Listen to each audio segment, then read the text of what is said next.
Go.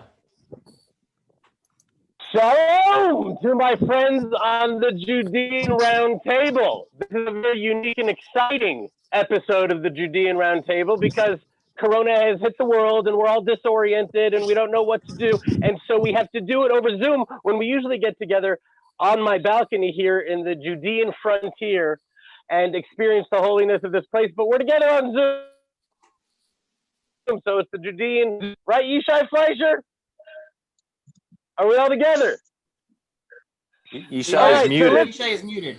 Yishai's muted. Oh, I see. You're muting people. Avi Abelo, we're on it. Anyways, this is who we have here with us today right now. We have Yishai Fleischer. We have Yishai Fleischer. We have Avi Abelo. We have Joshua Haston. We have Gedalia Kenneth Bloom. And we have Ben Goldstein. Ben Goldstein, you're a rock star. It's good to see you. And I think you win the contest for best backdrop. I love you. All right, guys. So I'm trying to think of what we're going to talk about. First of all, it just does my heart good to see you. We really need to do this more, and we need to do it in person because I think you guys, if any one of you got Corona, your body would create the vaccine for it. That's the holiness and love that I have for you guys. But anyway, so here's the question. Corona has really changed a lot of things for all of us. And as I look at each of you has a specific function, a specific role, a specific purpose that you serve with for the Jewish people to further the story of Am Yisrael in the world. But, you know, I'm looking at Yishai right here. He's the spokesman for the Jewish community of Hebron. But there's no groups coming in. There's no tours coming in. Joshua Haston, you do that for Gush Etzion. We have a service out there. How has Corona changed your deal? How has it changed what you're doing, and how have you overcome the obstacles to continue with your mission in the world? Or have you not? Have you just said, I'm sitting this one out right now? I'm done.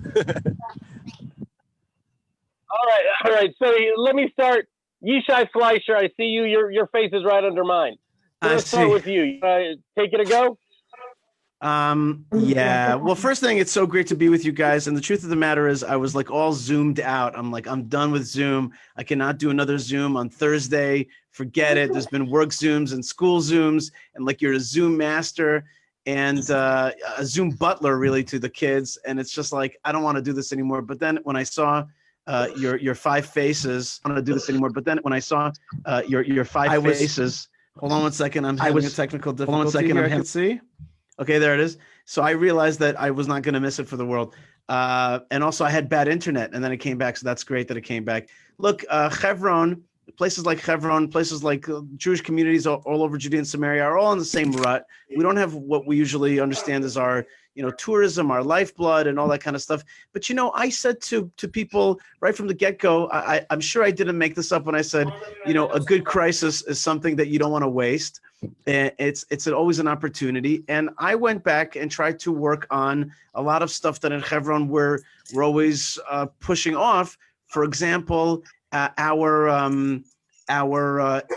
what's it called? Our byline. What's it called, guys? When your motto, you're like the way you brand yourself, your branding, right? So I wanted to change Hebron we had this old branding, which was more political, which was called Mi'az U'Tamid, from antiquity to eternity, which is really all about the past of Hebron to the future of Hebron, okay? But it was like a political statement. But I want to change it to a touristic statement. So I'm trying to help it change. It looks like it's going to happen, which is Hebron, city of Abraham. You've heard of city of David, and now we're shifting it to Hebron is city of Abraham, so that Jews, Muslims, and Christians and other could all connect under the banner of Abraham. There's like 4 billion. I'm leaving. ¿Necesitas algo de mí?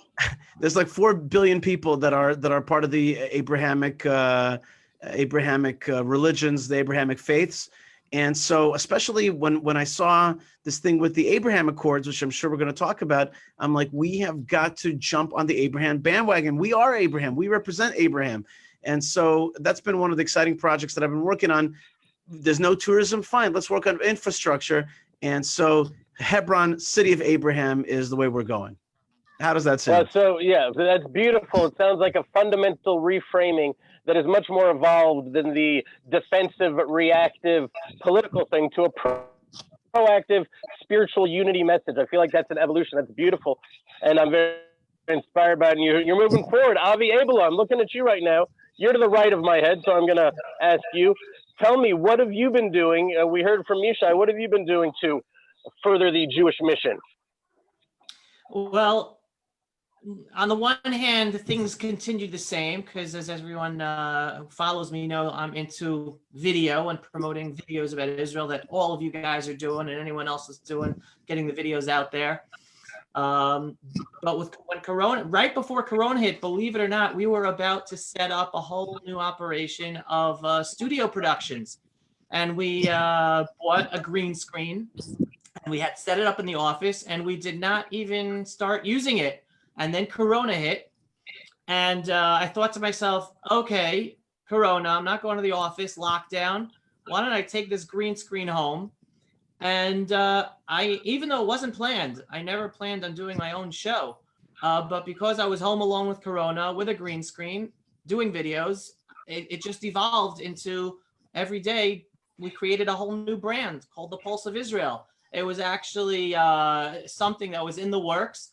But it wasn't going to be about me doing videos solely, but being home alone with a green screen, I ended up creating a whole new apparatus, and it's a whole new nonprofit oriented operation where we're putting out 2 new videos a day, talking to people about Israel, about current events, about the culture war, that Jewish values are under attack, together with the West.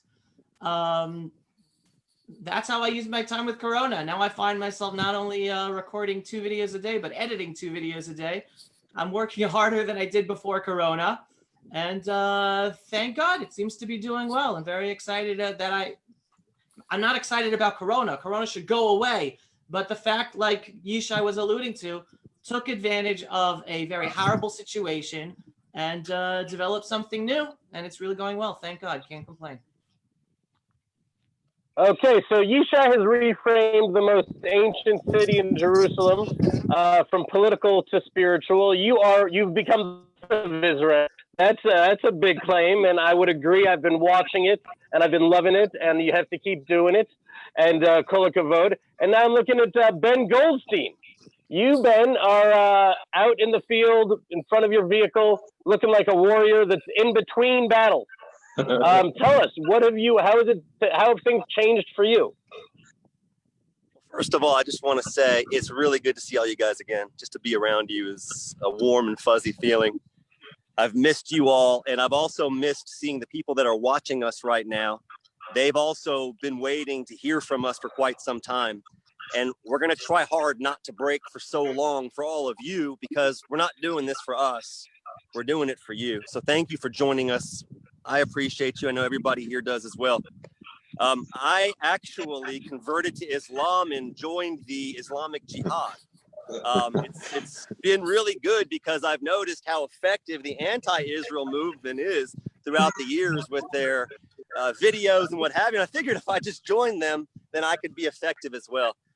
Truthfully, Corona time for me has been a time of a lot of advancement as far as trying to project Israel in the light that Israel deserves to be seen in to the world. Whereas those that wish to put their boots on the ground here cannot, because they are prohibited and they're being prevented from coming here, whether we see that as physical or godly, spiritual, that's up to us. But I'm trying my hardest just to project what Israel is from here to them. And I think all of us are trying to make that our primary goal, whether we are revamping Hebron. I mean, I'm even reading about a new handicap wheelchair type of access at the cave of the patriarchs and matriarchs. And when I think of that, I think of my brother there, Yishai, who's there all the time. It's a big accomplishment. When I see you, Abelo, out there on the videos every day, I see your dad out there on their Havot. I see so many beautiful things. Hastin, I see in the neighborhood. Gedalia, I bother every single day. What I love is that we're all still trying. And they say, and that certainly isn't me, but it's you guys, a righteous person falls 1,000 times and keeps getting back up. And that's the real fight. The fight isn't what is happening to us today or yesterday and how are we going to get through this. The fight is how we can simply pull ourselves back up from our bootstraps, which is impossible, people say, and then simply see the light in the path that we've been following up until now and realize nothing's really changed. Nothing. There's been masks put over our faces to prevent us from speaking, maybe the wrong speech. So instead, we as a group, I know, and so many others, try to focus and channel that into positive speech. So all I know is that I've taken this time and realized I don't need to travel outside of these borders. I don't need to leave this land. My feet truly never want to leave this land. I guess unless they invite me to like the UAE, which would be an incredible trip. But beyond that, I just want to stay here and show this land to you all. And I want to make as much unity between the nations and Israel as possible. So really nothing's changed, except for my motivation has risen 1,000-fold. But thanks for asking. How are you doing, sweetheart? Thank God, but I'm doing great. I want you to know during those weak times where my internet is strong enough for me to actually surf Facebook, when I see you, you liberate the entire experience and make it really, and I'm living here on the Judean frontier, and it excites me to see where you are. You really bring it to life in a way that is unique to you. So Ben Goldstein, kol hakavod to you, thank you. And just one thing, we're gonna get soon to Tila Falic, who's joined us. But Tila, you got to turn on your camera and unmute yourself. But in the interim, not in the interim, I'm actually looking right next to Ben Goldstein is a guy named Gedalia. This guy has really been inspiring me because he sent me that, Ari, I love you, you're a friend, you got to drop a couple pounds. And I've done it. So you know what else he's been doing? He's been going out and running and pushing himself not only on a physical level, but his mission, Dapei Katom, you see right behind him. Everybody's got to check out Dapei Katom. It is the Google of Judean Samaria. Correct me if I'm wrong, Gedalia. But I'm going to let you talk. Tell us, how has it been affecting you? The corona, the slowdown, everything's being different now. How is it? So first I want to say it's like everybody else. I'm going to say along with everybody else how much of a pleasure it is to finally be connected to everybody at the same time. I'm connected with everybody here and there, but it hurts not to be in the same place because we have laughs, we have beers, we goof off, and you guys are my brothers. I do have to disagree though with Ben, is that I don't do this for everybody watching. I do this for us. I don't care if anybody watches. I could care less. I love everybody who's watching, don't get me wrong, but my sole motivation is to connect and to solidify this brotherhood that we have. Because what really happens is we lean on each other. And it's very unique in today's day and age when it's like a dog-eat-dog world and everybody's kind of going after this and going after that. And I just love the fact that I can lean on you guys can lean on me. Things need to be done. We don't, it's this pure joy for me to be able to work and to be able to spend time with you. But to get to your answer, this corona thing, first of all, I dropped 15 pounds, believe it or not, during corona. I've just been running. I'm like, you know what? This extra weight, this isn't me, And if I'm going to tell Ari that he needs to drop a few pounds, I got to live up to it myself as well. But here's the deal. And I'm going to go ahead and agree 100% with what Yishai was saying, that the time of Corona is, for me, is a time to rediscover, is to take all the static of the busyness in life that we're part of, that's every day of life, and really listen to the frequency into ourselves and our connection, and to redefine and to rename and to relabel things that are going on. And that's exactly what we were doing, especially during these terrible times of Corona. The economy is shut down, and what we work on is by bolstering Judean Samaria through promoting business, through promoting economic Zionism. And we see so many of the hundreds or thousands of the businesses that we work with have been forced to close their doors. And it's been a very difficult time. So we're redefining how we are working with them at this time. We're building e-commerce websites so businesses could continue to earn revenue to feed their families and to build their business. So now they're going online for the first time ever. What else are we doing? We completely renamed a parent company. We're calling it the Judean Samaria Development Group. And that parent company is going to house a number of initiatives that we are currently doing and will do in the future. So it's really, we were able to like lower the static and say, okay, where are we? What do we need to do to move forward? And now we built this vessel. And I think that this vessel that we created is very attractive to international investors who we're already talking to, because they know it's difficult right here. It's very difficult right now in the economy.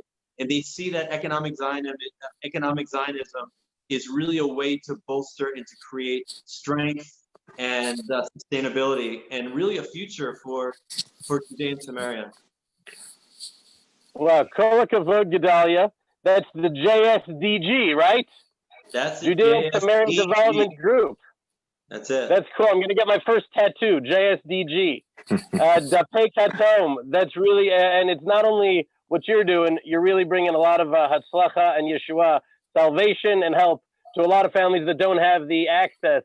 You're creating a portal, and at times when a portal is needed, to talk about rising to the calling.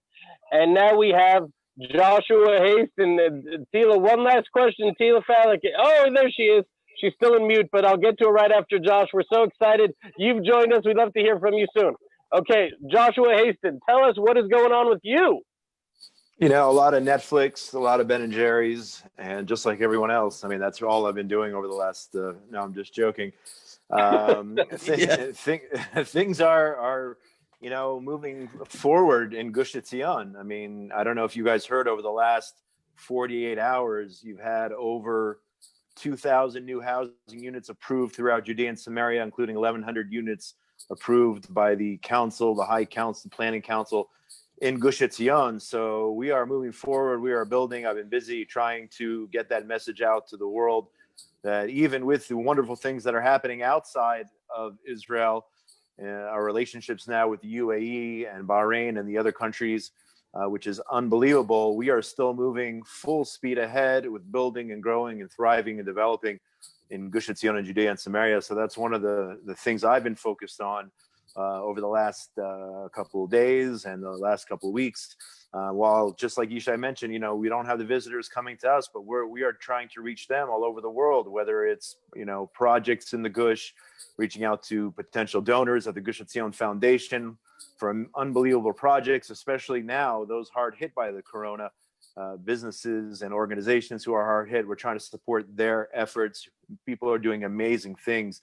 So while people can't visit us in person, trying to get the message out virtually about what's going on in the Gush.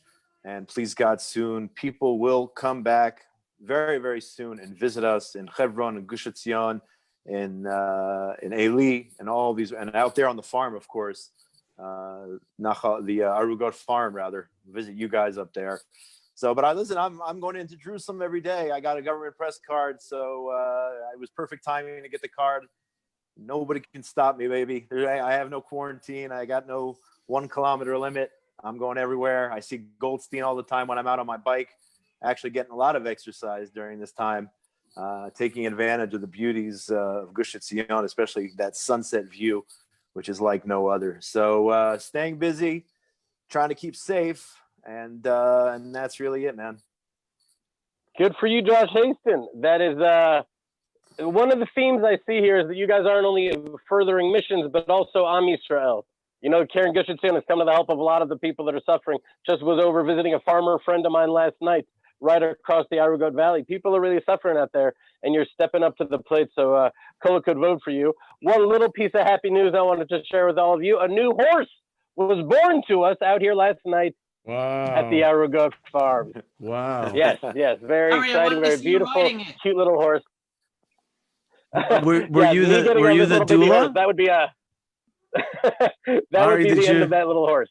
Ari, did you tell the horse to breathe and stuff? Were you the one saying push and stuff? Was that you? That's right. Yeah, I had my my arm elbow in, and lots of amniotic fluid there. Anyways, that's Yisha, you asked. Okay, share the video. Now we have Tila. Tila with us. She's got to unmute herself. Hi, good morning, everyone. I'm here. Nice to see everyone. Tila, so good to have you. So good to see you. It's been super long, and to have you here with us is just a real joy. I feel like we asked a certain question to all of us, but we all live pretty much within 10 kilometers. I'd like to change that a little bit with you, Tila, and ask you, in America, I feel like you speak for diaspora Jewry right now, and you're in a very different experience than us. Tell us, number one, how has Corona been for you? How are things right now with you, and how has it changed your deal? So it definitely has been different than there. At the beginning, we were on lockdown like everybody else. And I think that it was more fear than anything else. Miami got hit pretty hard from the very beginning. Our rabbi was one of the first people diagnosed. Eli Beer from Hatzalah was here in Miami when he was sick. So I was involved with him and trying to get him back to Israel. On a personal note, my son's bar mitzvah was supposed to be in Israel, and those plans changed. We waited till the very, very last minute to change anything. I think we all became Zoom masters. This has been like a Zoom education for everyone. Out of anything I would have ever dreamed of, I would have never thought that my son's bar mitzvah, like my son's bar mitzvah, would not be in Israel. And it pained me in my heart. It was the hardest thing for me during Corona on a personal level. But on a bigger level and on a greater scale, the issue for me was that we were bringing about 200 people with us to Israel to celebrate. And I think that for people in the diaspora who are connected to Israel, being away from Israel has been incredibly difficult. When you're so used to being connected, to traveling there, to being involved, and to have to do that remotely is definitely not the same. I think that just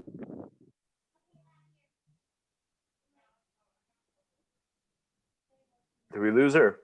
I think we lost her.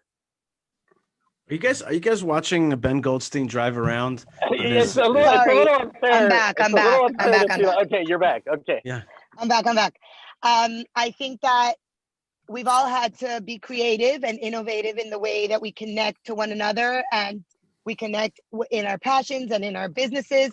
And I think that Corona has brought that out in people, trying to do something new in a very new territory that it's totally uncharted. And for many of us, that's having a lot of kids around all the time, which is a beautiful thing, but definitely a distraction from the daily routine.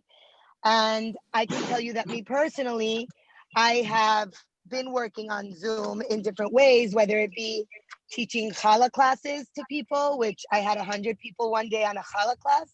I guess either they were really bored or maybe I made good challah, or organizing book clubs that have to do with Israel. I've done that too, and we've had guest speakers on our book clubs.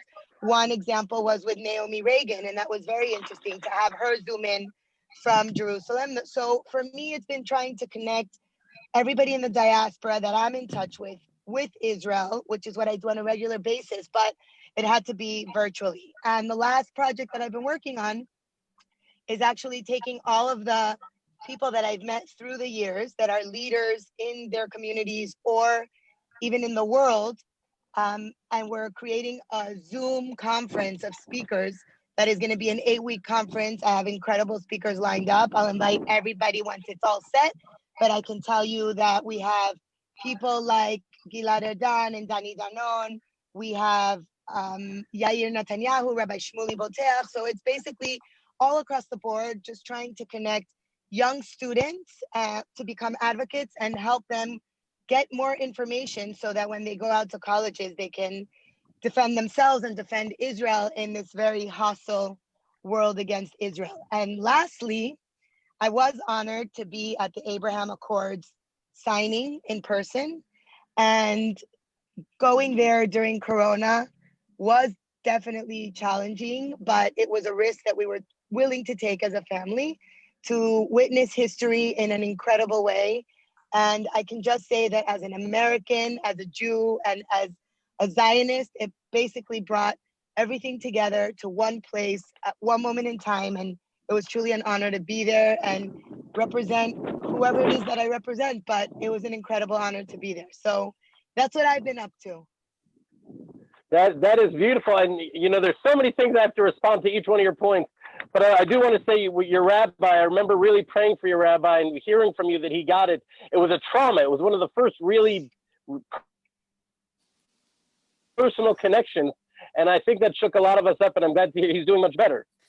Thank God, he's doing great. So, but I do want to talk about the Abraham Accords. I thought we would shift to that a little bit because, you know, while Corona is taking over so much of people's consciousness, there are tectonic shifts that are happening in the world. I look at America and it feels like America is unraveling, and it's at a certain very pivotal point in American history. And I'm really eager to hear all of your thoughts about what's happening there, but also the Abraham Accords. It was shockingly undercovered for such a foundational paradigm shift in the entire Arab-Israeli relationship. And so I want to, I guess, start by returning it back to you, Tila. Do you think that it is undercovered? Do you think that this is all good? Is it a good thing? What happened? Are there some things you're concerned about? Tell us your thoughts about the Abraham Accords.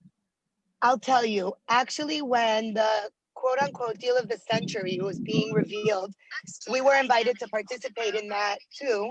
And we were not sure what was being revealed. We were not sure how it was going to affect our friends, the communities that we love so dearly. So we did not participate in that because we were very worried about what this deal included.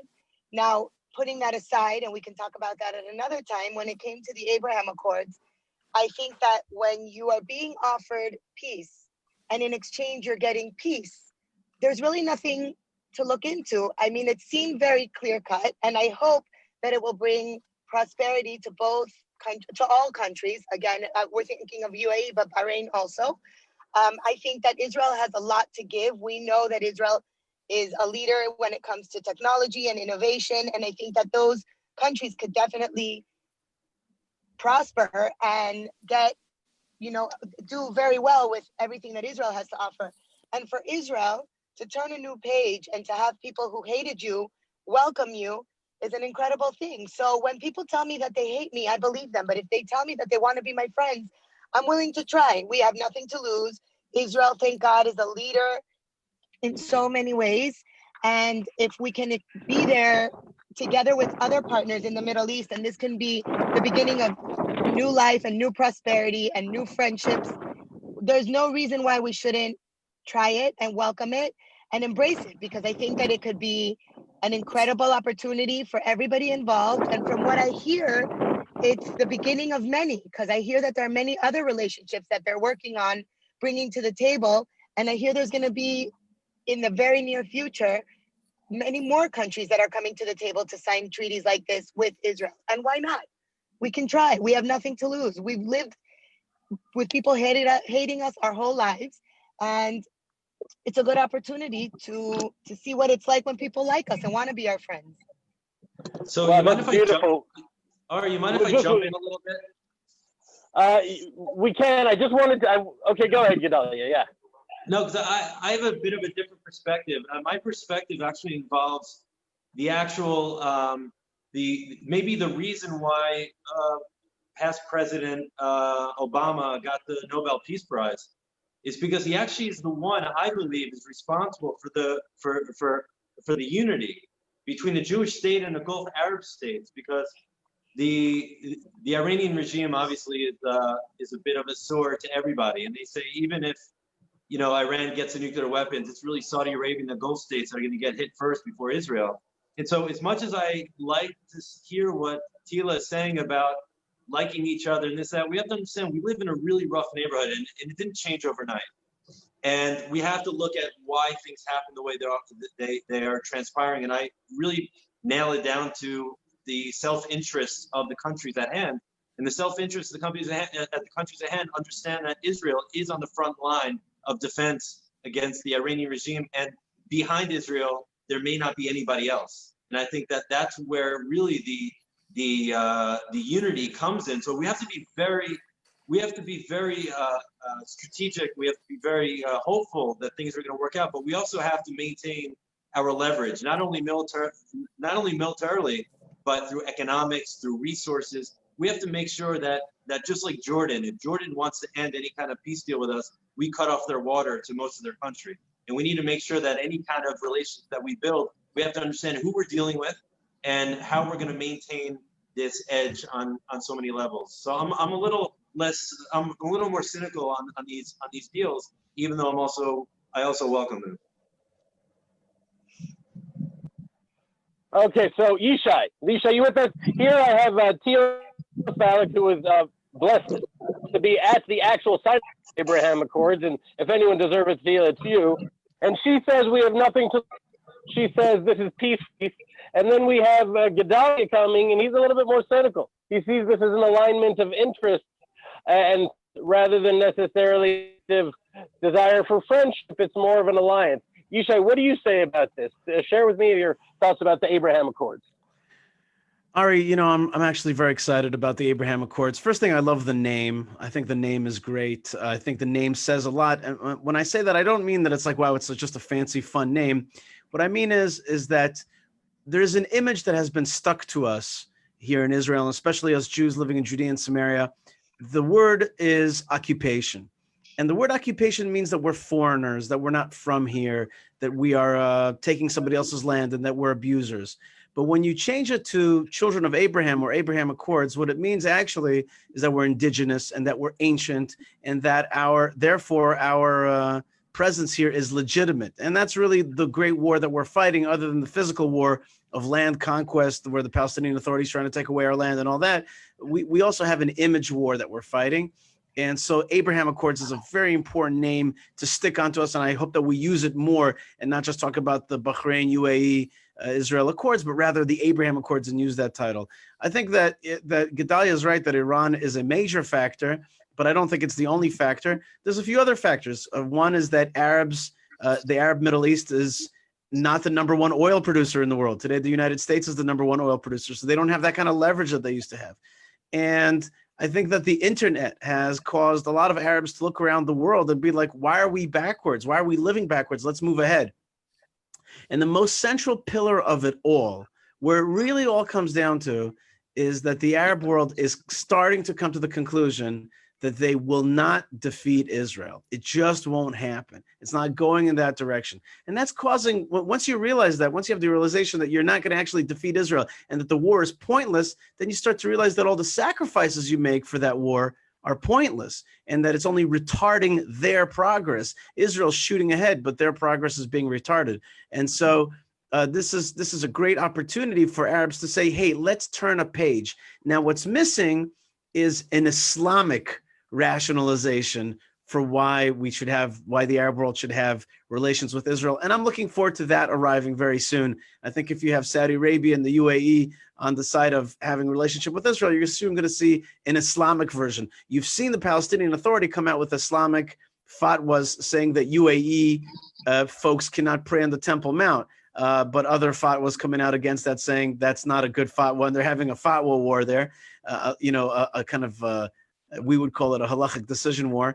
But in any case, I actually think it's a big deal, and I am doing a lot of tweeting, and I've met unbelievable amount of real Emirates Arabs who are just truly interested in moving forward. Yes, it's partially defense, and it's partially that they want to invest, and it's partially because they actually look at Israel and check it out like it's a really neat and happening place. And they themselves, obviously, like if you look at the UAE, you don't have to be a big political science professor to understand that they want to live well.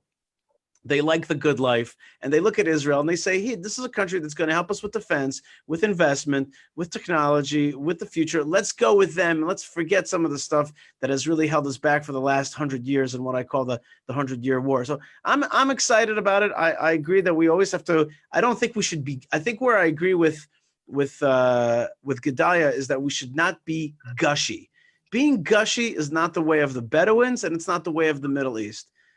Don't even call it peace too much. Just call it accords, regional realignment, diplomatic understandings, diplomatic accords. Okay, move ahead and make those bonds really serious, really economic, really strong, really defense-oriented. I think we're going to see a great thing. Just one more point on that. For us, the nationalist, so-called right-wing, so-called settlers, it's actually the Abraham Accords proves what we've been saying all along. A, that we're not racist. We're excited about having a relationship with the Arabs, but this is our land and we don't want to give it away to anybody else. So that's point number one. And point number two is that Israel is a Semitic tribe related to the Arabs. We're from here. We're like them. We understand them. They understand us. And that image is one that supplants the image that the BDS, that the left and all these want to create on Israel, which is that we're foreigners, we're occupiers, we're not from here, we're in other, we don't belong. And so the Abraham Accords, I think, fights on all of those planes.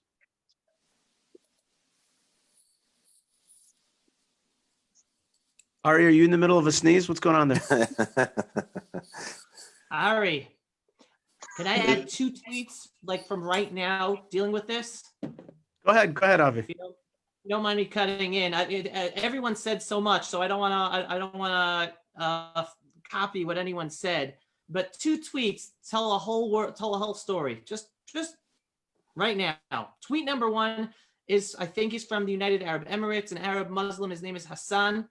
We are friends on Twitter, like Yishai. Also, I've developed relationships with some of them on Twitter.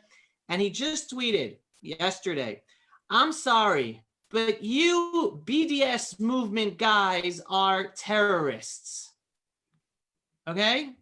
We are now in the realm where Arab Muslims are calling out not the bluff, but the fabrication, the lie of the anti-Israel left. It's coming apart. The whole BDS movement is coming apart. It's based upon the fact that the whole Arab Muslim world is against Israel, that Israel is illegitimate, illegal, and all of a sudden, it's the floor is falling out from below them because Arab Muslim countries are legitimizing Israel and calling the leftist anti-Israel people out as being terrorists. Not "you're wrong," not "let me talk to you over coffee," not "you are terrorists." He's calling the anti-Israel movement as terrorists. And the other tweet was just tweeted by Eugene Kantorovich a few hours ago, professor of international law. And he wrote the following on a different perspective, but very important. Israel is allowing Jews to build more houses in Judea and Samaria. This is something that Josh Haston mentioned before about government decision yesterday. 2,000 houses were approved in Judea and Samaria. Even as Gulf peace deal, and I agree with Yishai, we should be calling it normalization, not peace deal, okay? But even as this deal gets approved by the Knesset, this shows how extreme Obama was. Obama pushed for a settlement freeze that even Arab states now are not insisting on. So again, just 2 tweets that reflect the seismic shift that's taking place. And I'm a big believer in a big follower, chassid of Dr. Mordechai Kedar that all of us know of. And just yesterday I was schmoozing with him, and he said, "You don't understand, Avi. The Middle East has now been split into 2 different camps. There's the Iran, China, Russia, Turkey camp, Syria, Lebanon, etc. And then there's the Saudi Arabia, Bahrain, UAE, Israel, United States camp. It's a very different world on so many different levels that we're not even going into. And as someone like all of us, we all care about Judea and Samaria. I do not view as this being a problem for Judea and Samaria or sovereignty, please God, in Judea and Samaria. It's a matter of time. There's a process that needs to take place. It doesn't stop it. It's going to be coming at its right time. So just want to throw that in there. And I'd like to add one point. Wow, seismic shift. I'd like to Just one thing. We're running out of time. I want to make Good. sure everybody gets their little piece in, and then I want you to come back and share that. Seismic shifts you're talking about, Avi, a lot of dimensions we're not even thinking about. Josh Haston, tell me, you've heard a lot of things right now about the Abraham Accords. Where do you stand? What are your thoughts? Do you have any? Yeah, like Avi is saying, I think that we are seeing some true friendships developing. I was just also checking out Twitter in terms of what he was talking about. People are coming out of the woodworks, Arabs and Muslims in support of Israel, in support of the Jewish state. They realize, or if they didn't realize, they knew from before, they're openly admitting now that it is okay, that it is blessed to be friends with Israelis, friends with Jews. They're now able to express themselves finally. I think it's a wonderful, wonderful thing.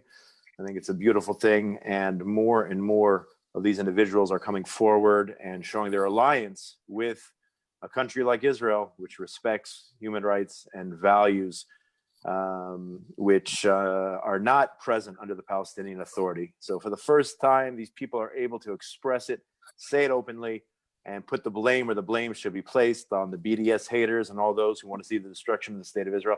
It's an unbelievable thing. Amidst this crazy coronavirus pandemic, we are seeing things we have never seen before. Passionate supporters of Israel coming out of the UAE, Bahrain, and those countries over there. So it's great to see publicly. That's my take on it. It is great to see. I remember early on some of those spokesmen coming out of the UAE wearing their kafiyas and just loving Israel. It was like such a mind blow. I didn't know what to do with it. Ben Goldstein, tell us, Abraham Accords, what are your thoughts? Ben, are you with us? He may be down in the valley taking care of a security matter there. I see his vehicle. There he is. There he is. Oh, there he is. Turn off your mic. Sorry, there I you had go. to. Yeah. There's just they don't always like when I'm in these fields because you know why. I don't have to explain it to you because the land thieves steal our land, and then we all run around and talk politics, and we ride our bikes and we ride our vehicles, and we're having a great life, and our neighbors are out here every day farming and stealing our land right before our eyes. And it's so pathetic already that it has to be shouted out to the world in every language possible. On that note, when I think about Abraham Accords, when I think about those kingdoms and the nation, the real sons and daughters of Abraham joining together, I believe it's magnificent. I'm not a politician. It's not what I'm built for, but I do see it as certain signs that we are going down the right path. And I think if we continue. Sorry, I got security calling me. Ben, I think we're losing you. Cameras. He's back. He's back. Bottom line is, I like it. I think it's a good future for all of us. I think that this is one of the second or third times in history that Persia has pushed us all, or at least us, together to the point where, as a nation, we were called upon by Esther to Mordecai, Mordecai to the people, to gather together, all of you to fast, because Persia was trying to destroy us then. Persia's trying to destroy us now. Not everybody. A lot of people in Iran despise the regime that has their stronghold on them. But I believe that it's certainly a heavenly time when, throughout history, we've been enemies. We've tried to make peace with the Arab world, and I know we've been working behind the scenes officially with Saudi Arabia. I have had friends in the special forces who were hunting Scud missiles with Saudis back during the Saddam days. This isn't new, but like everybody's been saying, it's public now. And finally, the Arabs here in Israel, the Judea and Samaria Arabs specifically, the Gaza Arabs specifically, their whole cause of destruction and annihilation of Israel has just become so passé in the Arab world that matters nowadays. And we have bigger fish to fry. That what I love most is when I see the PLO, those scumbag dogs, telling everybody how horrible these accords are, and also how they support Biden and Harris. And then I know exactly where to go in my days and exactly which path to follow, because these people are so afraid of normalization with the Jews because they would lose their iron grip and control on their bank accounts and their land that they're stealing, that they have to go down with the ship to the very end. But soon Europe is going to dry up with their funds. Soon all these Gulf Arab states are going to tell the Arabs here, take this deal or leave it. This is your last chance. And I really do believe that we are on the precipice of something incredible. And I'm glad that I have a front row seat. Indeed. Preach on, brother. That was beautiful. And then that was one of the most beautiful things, was the idea that this whole thing was predicated on John Kerry said this is all about the Palestinian issue, and that went up in smoke. Total nonsense. I want to hand it over to you. I was going to ask about what's happening in America, but I want to let you ask the last question, Yishai, and take it from here. You want to go? Okay, Ari, no problem. Ari, are you sticking with us, or are you going? I'm going to stay as long as I can. All right. All right. So I'm taking the reins now with this awesome group of people, and I think it's time to discuss something that A lot of people, will tell you that it's not table manners to discuss it, and that is politics. And we, as a group of people that are Zooming together right now, we're all about Israel. We're all about the story of Israel. We're all about the strength of Israel.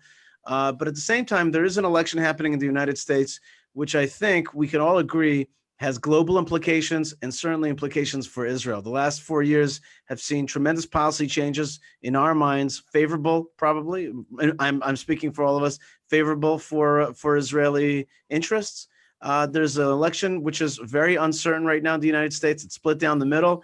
It could be that President Trump will win. It could be that Biden is going to win. And I wanted to turn to the folks, to our team here, and ask them what they think, if they're comfortable even talking about it. So let's start with Josh Haston, because he's on my extreme right on my screen. Josh, tell me what you think. Elections. First thing, is it our place to talk about it as Israelis? Is it our place? And if yes, what do you think about them? Yes, I am the extreme rightist of the group, so thank you for that. Is it our place? Listen, over the last 4 years, we saw a complete shift in priorities by the U.S. administration. You're talking about promises made, promises kept, moving of the U.S. embassy, the recognition of the Golan, and all, on and on. You can spend a lot of time listing Trump's accomplishments. On the other hand, maybe we shouldn't talk about it because we are here in Israel, and many of us are American citizens, and we do have the right to vote. But I can see those who say, we should talk or focus on our own politics here in this country. What I will say, what is on my mind right now is, what is going to happen the day after the elections? If President Trump wins the elections, we saw all of the riots over the last couple of months in America. We saw a lot of anti-Semitism. We saw a lot of finger pointing at the Jews, whether it was for, who knows what, or the corona, or all the other different, the million and one reasons that Jews are to be blamed for whatever's going wrong.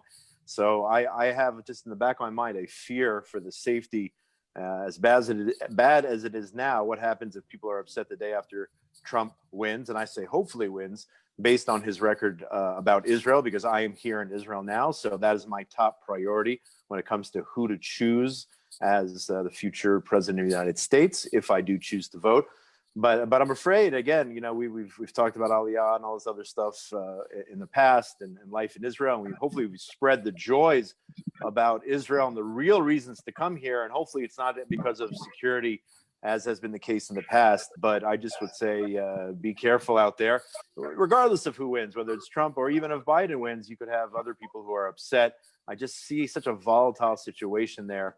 And even with our problems in this country, with our corona numbers and issues that we have here, I'm just glad to be on this side of the ocean, honestly, and I invite everyone else to join me. So that's my take on the whole situation.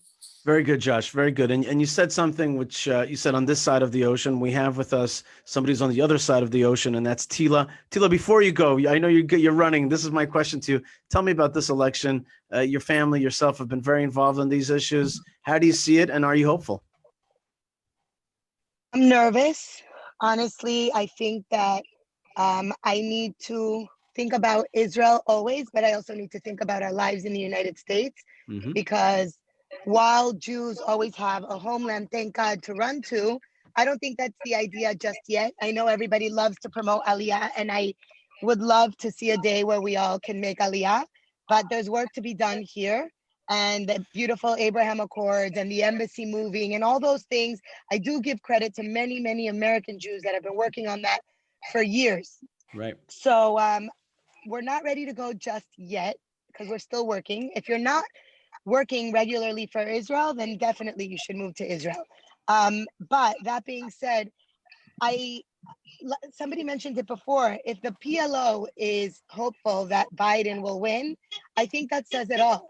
I mean, in reality, the friend of our enemy is our enemy, and how do you say it? The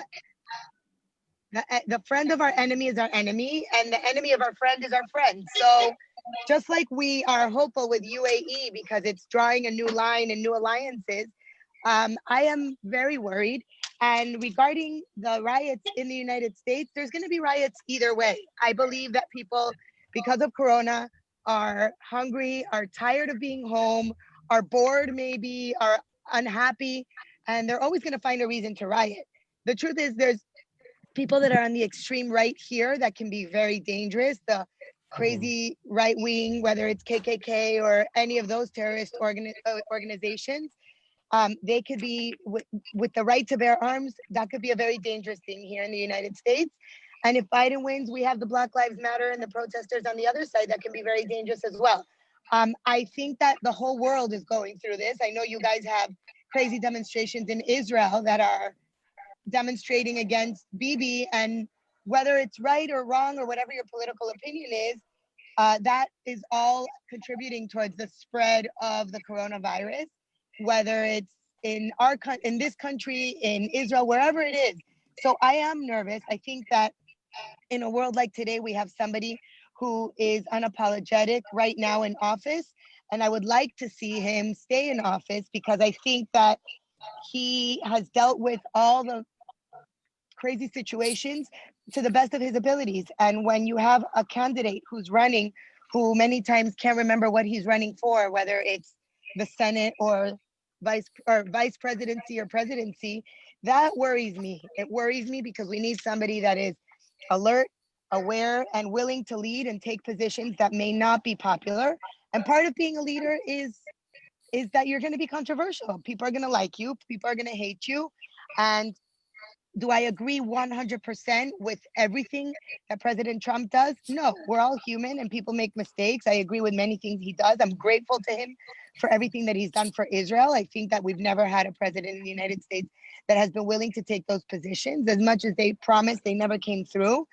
But I think that the United States needs a strong leader, a tough leader. And I'm hopeful that he will be the one that represents us because he's surrounded by people who are respectable people, that are educated and qualified people. And the people that surround Biden, honestly, they scare me. I'm scared of any type of person that's a fanatic in either direction. But when it comes to the liberal mentality, I think that it really endangers our society and our ability to move forward and make decisions. So I'm hopeful. I'm nervous, and I'm really hoping for a great outcome. And either way, thank God Israel is in a position where we have a strong army. We have a strong, not before Corona, of course, but our economy was fine.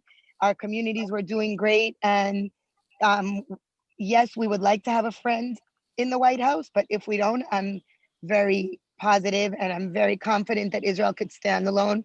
And we are in a place where I'm proud to say that Israel is my homeland. So either way, I'm not worried about Israel. I'm more worried about the United States, and that's the truth. Okay, Tila, Falic, Levi, thank you so much for joining us. I think is it right? Am I right that you have to go? I do have to go. I'm so happy that I was a part of this roundtable. I always love seeing my friends in the Judean Hills, which is where my heart is and where I'd love to be right now. I hope that we can get there soon. So please get rid of your 14-day quarantine. My kids cannot be locked up for that long. And as soon as we can be there, we'll be there because I can't wait to come home. All right, Tila, thank you so much for joining us. And Thank you also guys. for speaking of the strength of American Jewry as well. And good luck on the upcoming election. Ari Abramowitz, I think you also have to go soon, so I want to give you a chance to say your thoughts about this coming election. I know that when you go to synagogues, in the United States, you give it to them straight. So give it to us straight here. Like, what are these elections important to us? Should we even be as Israelis talking about it? Does it have an impact on us? And what's your prediction? I think you're muted, bro.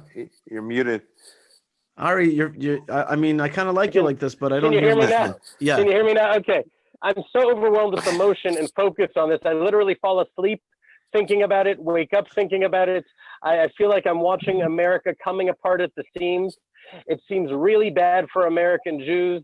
It doesn't matter. When you see it converging from the right and the left, when you see it doesn't matter even who wins, Trump or Biden, the chaos that could ensue, it feels like America itself is in danger as a republic. The institutions and the values it was founded upon are being pulled out from under it. in such a violent and disorienting way. And so it's, to me, this is not even a political thing. It feels like a very visceral human thing of overwhelming concern for my fellow Jews. Yishai, you just spoke about the strength of American Jewry.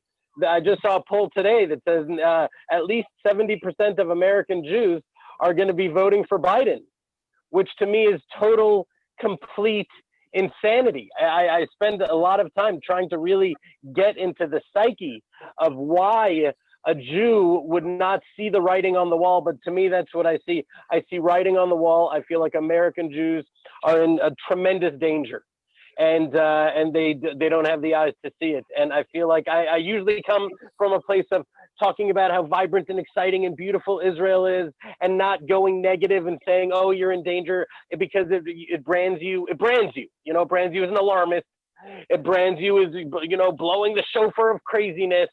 But when you can't see it any other way, that's how I feel. I'm consumed with serious distress at what I feel like is happening in America. And I feel like American Jews have to at least have some sort of exit plan, some sort of thought that if things get to X, okay, just to be aware that the winds of history can change, and it only takes one generation. I'll leave you with that. Guys, I cannot tell you how happy it is to see you, and it strengthens me because to see that all of you are really on the job, pushing it forward. Gedalia, this was your idea. It was about Ari Fuld and his lacking in the world, the void he left. Was to be filled with this, and it really feels like it has been by you guys. You're stepping up. You're an inspiration to me. Yishai, I love you. I admire you. I respect you. Guys, we'll be in touch. Shalom, shalom. God bless you, Ari. Keep up the great work on the farm and on the network. Ari Abramowitz, together with Jeremy Gimpel, they also have a new show called The Fellowship, which is a Sunday, like it's a sign-up thing where you sign up and you get connected to like a Sunday spiritual event every Sunday instead of church. Check out The Fellowship. It's really much more powerful and much more, I think, really authentic, because it's from Judea, and it's really about the people of the Bible and the atmosphere of the Bible. Avi Abelo, you've spoken to a lot of world experts, global experts, and Israel experts in the last few weeks with your new show, The Pulse of Israel, and that means that you've really tapped some of the best minds about it. How do you see the American elections? Is it a big deal for you personally, or are you kind of sidestepping it and dealing just with Israel issues? Believe it or not, Yishai, I wish I could just deal with Israel issues. I am dealing a lot with election issues, and it's not about Trump versus Biden for me. The reason I'm so vocal about it is when you get to the core of what's going on today, it's not just happening in America. It's happening in Israel. It's happening in Europe. It's a culture war going on. And believe it or not, it's our Jewish culture that on the one hand is being attacked, and on the other hand is the solution for humanity. Well, I mean, even myself, like, for good or for bad, I call it left or leftism. The left today, it's anti-God. It's not about liberalism. We are the liberal ones. We are the ones who live in Judea and Samaria with our fellow Arab Muslims and want to live peacefully with them. We are the one who live peacefully, leftists, rightists, those who want to give away land for peace, those right. We all live together. We talk together when our families together. We are the liberals. The left today is not liberal anymore. The left is anti-God. The left is anti-family. The left is anti-diversity. The left is anti everything Judaism brings to the world. So I'm very vocal about this. So Avi, so you're really taking it to a different place. You're not just talking about policies. You're talking about really the moral standing of this world. And you're not just talking about leftism. There's another component to leftism today, which is mammoth powers like China, which are really not immoral, but maybe immoral and certainly amoral. And so like there's a total like the world's hanging in the balance of which direction it wants to go. And yet at the same time, we do have to prepare ourselves for the possibility of a Biden presidency, no? Oh, 100%. But again, but I use my voice to wake people up. Again, I'm not going to be convincing people who hate Trump. Believe it or not, there are plenty of people I know personally, whether friends or family, who hate Trump.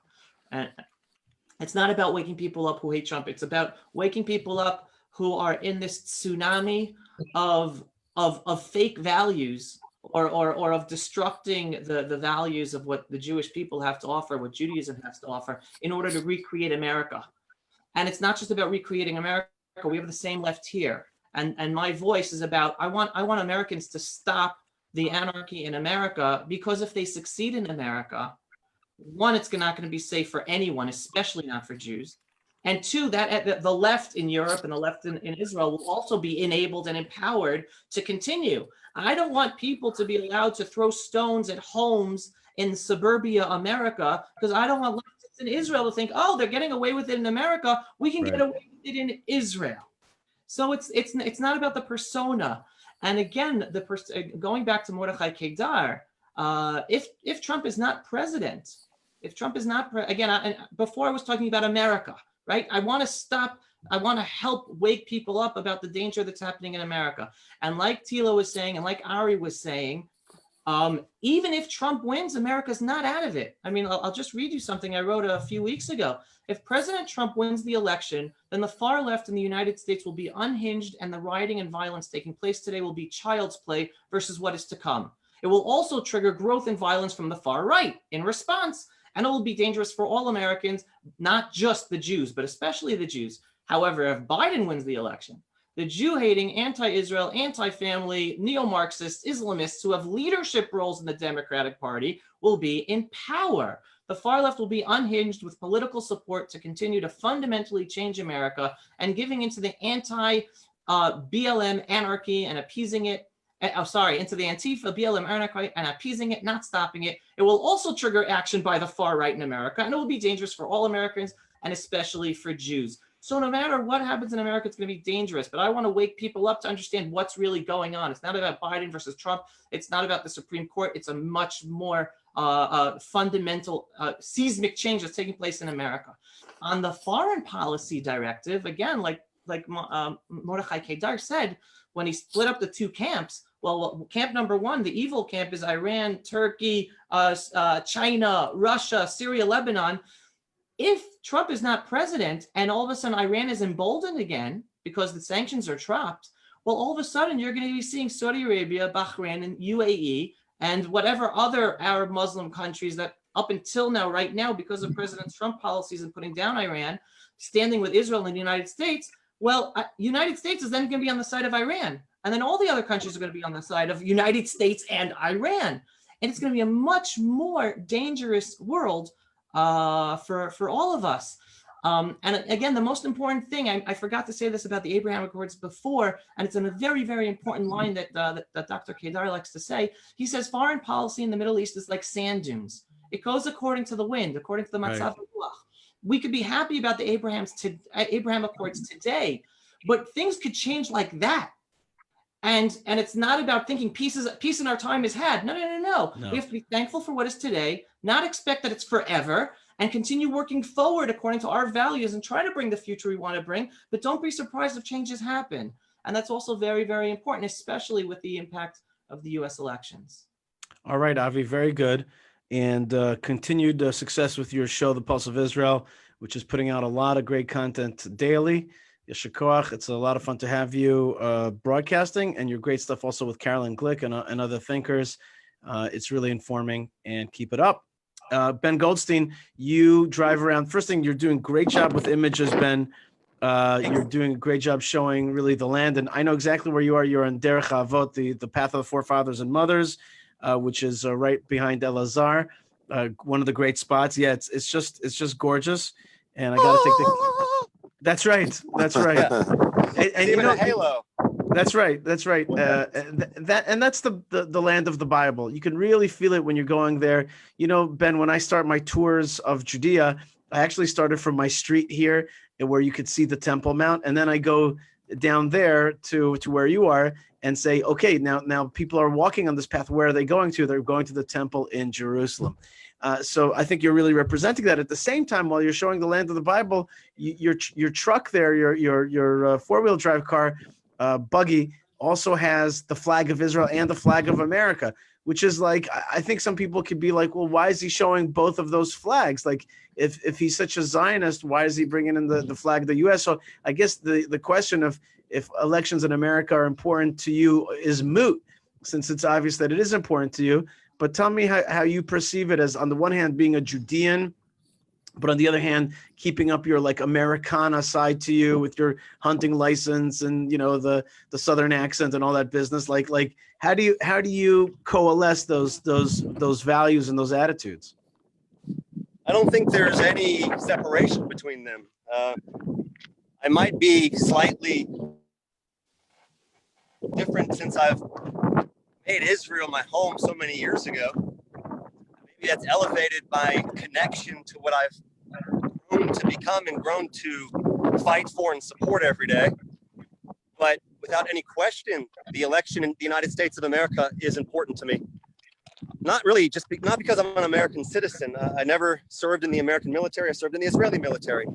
That's not the reason. The reason is because I have so many friends living there who they're really good people, and they're really trying to make positive change in America, starting with themselves, starting in their homes, starting their communities. And even many of them are telling me that they understand America isn't mentioned in the Bible, they say. Or they say it's quite possible America won't even be on the blip of the radar of history. And they're not saying that because they're anti-American. No. Wait, hold on. Ben, it'll definitely be on the blip on the radar in history. That's already set. Like, America's impact on the world, like Rome or like other powers, has been major. There's no question. I think these people are more referring to God's course of history, not so much the history books that are written by the victors. As we see, history books are being burned and rewritten every day in the United States. Maybe I don't mean that literally, but the course of history that America took is being shunned by Americans out of this fear of guilt, or this fear of feeling guilty for those around them, even though they shouldn't have that guilt. And then if you express your opinion, you're a Nazi. And then if you believe and love the president of the United States, you no longer have family and friends to talk to, the whole 9 yards. So we are witnessing the breakdown of the individual family unit in America. You've been seeing that for so many years. And to me, that was the major call to arms so many years ago, when we're seeing upwards of a 70+% divorce rate in the United States, where if a family can't stay together, a community certainly doesn't exist anymore. And if that doesn't exist, if you have nothing to be attached to, then eventually you become somebody who doesn't even know what they are. Male, female, whatever it might be. And here we feel identity. I wear that identity on me. I have 14 of the same shirt because I'm proud of this identity.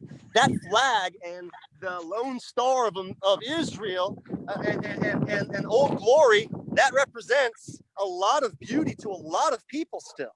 The problem is they don't even understand, so many in America don't understand what it means to be an American, what they have, and what they're about to, quite literally, as I say, piss away. They're going to throw it right in the garbage, and they're going to turn themselves into a place that is completely under the control, which is exactly what they fought for, to escape from the King of England way back when. So this is just coming full circle. It didn't take a lot of time.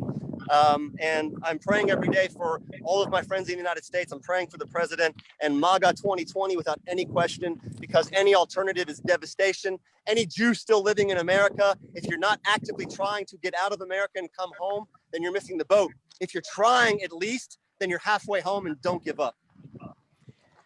Very good, Ben. And you're certainly making it attractive for people to come home by being an attractive Jew yourself. And I don't mean that in any weird way, but in a platonic sense, totally, an objective sense. But also, since you're really showing the, and you're laughing, Josh, since you yourself were voted Sexy Settler a few years ago, a coveted title indeed. And Ben Goldstein, but you are showing the beauty of the land of Israel and the beauty of being passionate. Sometimes people are just surprised that people are passionate. There's something beautiful about being turned on, being passionate, being hot about this great time that we're living in, this great time of revelation, this great time of ingathering. One of the people who really was a great, not only was he himself an embodiment of that ingathering and was a warrior in both words, the narrative of Israel, and also in the physical battle for Israel. Just like you, Ben Goldstein, was Ari Fuld. He was cut down 2 years ago, a little bit more than just a shade more than 2 years ago. Since then, it was you, Gedalia Bloom from the Pei Katom, who said, let's get together and keep that spirit going, keep that spirit of warrior and speech and pride going throughout the internet and broadcast about it. Ari Fuld was a great broadcaster, and you said, let's keep broadcasting. So I wanted to give you a chance to really close out this Judean Roundtable Zoom with that spirit of Ari Fuld, and to really also ask you about the American elections and to give you a chance to voice that pride of Ari Fuld. All right. Well, thanks, Yishai, for the kind words. And I'm not taking any credit for an idea. Ideas are cheap. It takes a team of people to come together with heart. And again, we've grown so much. All of us have grown so much closer since the murder of Ari Fuld. And if anything could even have a silver lining of such a dark storm in our time, is that.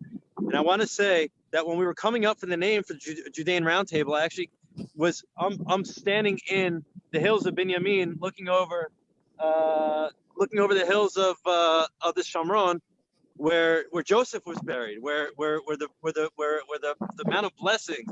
And so I didn't really I didn't really want the name Judean Roundtable. As you remember, I thought the chinwag was much better. But anyway, let's go beyond that. It wasn't such a successful idea. My outlook as far as the American election is not worrying about who's running and who's not. And I'm going to tell you a story. I'm going to tell you a story about when I was 12 years old. It's a fake story. It never happened, but I'm going to tell it to you anyway because I think that it will illustrate my point how I want to tell it. I was 12 years old, and we were playing Little League baseball, and we were up only one run, and it was a tight game. And my coach looks over at us and he says to us, "You guys look over in the other dugout. Look what they're doing. We won." We look over, they're fighting with each other. The team is split in half and they're fighting with each other. There's still 3 innings left in the game, but my coach is already like, you know what? We're already going to win the championship. We got it. And I think the reason is because they lost not their team effort, not their teamwork. Forget about that. They lost their purpose. And I think that Ben was talking about this a lot, about their moral code and what ties them together. I want to call it purpose. So when I see the election going on in the segmentation of society, fighting with each other, believing that just because you have a different set of values or different political ideals, all of a sudden now you are an enemy of mine. And that you are actually causing the destruction of a country which I hold dearly. Now, I believe that everybody who's fighting on both sides does see America as a wonderful place, or with potential at least. But the other side, it's this tug of war. They're losing their purpose, feeling like instead of working together and finding what their purpose is, they're too busy fighting. And now, what does that mean for the more of the geopolitical fallout of it? America has always been seen as the leader of the free world. And if the leader of the free world is no longer going to engage and be proud of their purpose, there's going to be other cynical players like North Korea, China, Iran, that are going to fill their space. And that is the scariest thing for me. I don't care who wins in the United States election. What really matters to me most is how are they going to realize one day that they've lost their purpose, and how are they going to regain it? Because without their purpose, I'm sorry, but the world, everybody's afraid of America. Tila said that Israel will stand on its own 2 feet. It's okay. I believe that there is a significant danger in the lack of purpose in American society, and it's all coming full view for the whole world to see in this election, and it scares the hell out of me. Purpose, living with purpose, and passion for purpose, and here in Israel we have that in spades in various ways. If it's the land of Israel, if it's the Torah of Israel, if it's coming together in brotherhood, and sisterhood, if it's developing our land or stopping land theft. We've got these wars that we have to fight, and they're also the wars to better ourselves, to make ourselves that great nation that we haven't had a chance to be in 2,000 years. So there's a lot of passion here, and I think that Judean Roundtable is a place for passion and for purpose. I want to thank everybody for joining us today. Avi Abelo, great job. You have anything else you want to add? If not, then I'll close it out. Yeah, I had a feeling you had that face on. What? You had the face on that, like there was something that you wanted to say inside. No, I remembered. I forgot. I have a positive project that I've been working on. I forgot to mention in the first segment, but it's definitely something that's exciting and beautiful and inspiring about Israel. So it's a nice way to end on a positive note. But again, during the days of no tourism, no flying, I'm helping my father and a couple of his tour guide friends on an amazing initiative where virtually people can explore Israel and tour Israel and connect with Israel. Every week, a new location. I think this week is Beit Shan. He was filming Derech Avot for a video that Ben Goldstein saw him out there. Jerusalem, all over the country. Every week, a new video to help people explore. And the project is called Israel is Beautiful. So anyone interested in connecting to Israel and learning and exploring together with some of the brightest and inspiring tour guides of Israel can go visit israelisbeautiful.com. So very, very proud of my father and allowing his inspiration about Israel to get out to the world. So I think there's no greater pleasure in the world than living a life of purpose, as Gedalia said very, very eloquently. But speaking of purpose, we all have our children to tend to, and we all have our work to get to. And you out there have to get to do whatever you got to do. I know you're stuck under Corona, maybe less than we are, but still somewhat limited. But we have to get back to our lives. It's been an awesome pleasure to being with you guys. Josh Haston, Avi Abelo, Ben Goldstein, Gedalia Bloom, Ari Abramowitz, and Tila Falic Levi of the Judean Roundtable. What an awesome pleasure. And let us not forget to thank God Almighty, who has given us the strength to stand in Israel, to be born, and to have spirit souls in this time, not any other time, in this great time of revelation, this time of ingathering, this time of revealed godliness, in that the greatest revelation of godliness is the return of the Jewish people to the land of Israel, and the land of Israel flourishing. We are alive at this time. And that's why we have to make our life as full as possible. And that's what all the players here at the Judean Roundtable are trying to do. Gentlemen and former and lady beforehand, I want to thank you guys for being with me, and lots of love, and see you out in the fields of Judea and Samaria and in the land of Israel and all over the world where the Spirit of God rests. God bless you guys. Thank you so much. Thank you. Amen. Much love, guys. Love you all. Shabbat Shalom, of course. Shabbat Shabbat Shalom. of Genesis. It all begins with this big bang, so make it good and make it strong. Shabbat Shalom, everybody. Bye-bye.